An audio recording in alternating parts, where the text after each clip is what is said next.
ఆ? 4:30, 5 దాకా భోజనం చేయకుండా ఏదో ఒక హోటల్ కనపడింది నాకు, అక్కడ ఆగితే బోరుగడ్డకి బిర్యానీ పెడుతున్నారు, అది ఒక పెద్ద డిస్ప్లే. బిర్యానీ పెట్టారా? ఎవడన్నా తింటాడండి అసలు? అంత బాధలో ఉండి అసలు ఆ రోజు ఏం జరిగిందంటే, నారాయణ రెడ్డి గారు, ఎస్ఐ నారాయణ రెడ్డి గారు, ఆయన వెనకాల కానిస్టేబుల్స్ తిడుతూ ఉన్నారు. సార్ 4:30 అయింది సార్, కూడి పెట్టించు, కళ్ళు తిరిగి కింద పడిపెట్టేట్టున్నాం. ఏంది సార్ పొద్దున్న టిఫిన్ సరిగ్గా లేదు. ఎందుకంటే రాజమండ్రి రావాలంటే వాళ్ళు ఒక నైట్ ముందు బయలుదేరాలి గుంటూరు నుంచి. తెల్లవారుజామున 5:30కి వచ్చి వాళ్ళు పేపర్ వేస్తే కానీ 9:30, 10కి నన్ను తీసుకొచ్చి వాళ్ళకి అప్పచెప్పరు.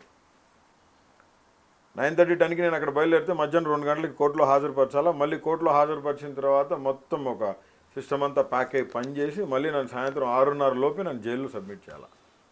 6:30 లోపు నన్ను జైల్లో సబ్మిట్ చేయకపోతే మళ్ళీ గవర్నమెంట్ హాస్పిటల్ తీసుకుపోయి పోలీసు వాళ్ళు నన్ను ఏమి ఇబ్బంది పెట్టలేదు, నేను పోయేటప్పుడు అంత హెల్తీగా ఉన్నాను, వచ్చేటప్పుడు అంత హెల్తీగా ఉన్నాను అని చెప్పి రిపోర్ట్ తీసుకుని మళ్ళీ జైలుకి పోవాలి. 245 రోజులు ఈ రకంగా హింస పెట్టి ఆంధ్ర రాష్ట్రం మొత్తం ఆ మూల నుంచి మూలకి తిప్పి 22 కేసులు పెట్టి కస్టడీలకి ఇచ్చి 3rd డిగ్రీలు ఇచ్చి ఏలాడ తీసుకుంటా కఫ్ చేసి తీసుకుపోయి ఈ రకంగా చేశారు అంటే.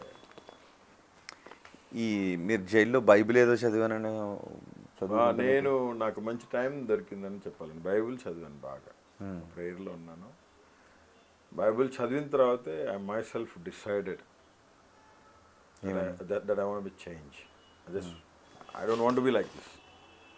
ఎందుకంటే దేవుని మాట ఖడ్గం వంటిది. బీయింగ్ ఏ క్రిస్టియన్, నేను నా దేవునికి అవమానకరంగా కూడా నేను బతకూడదండి, తప్పది.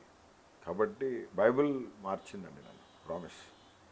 బైబిల్ నన్ను మార్చింది. నా తల్లి అంతకుముందు బైబిల్ చదవలేదా? లేదండి, చదవలేదు.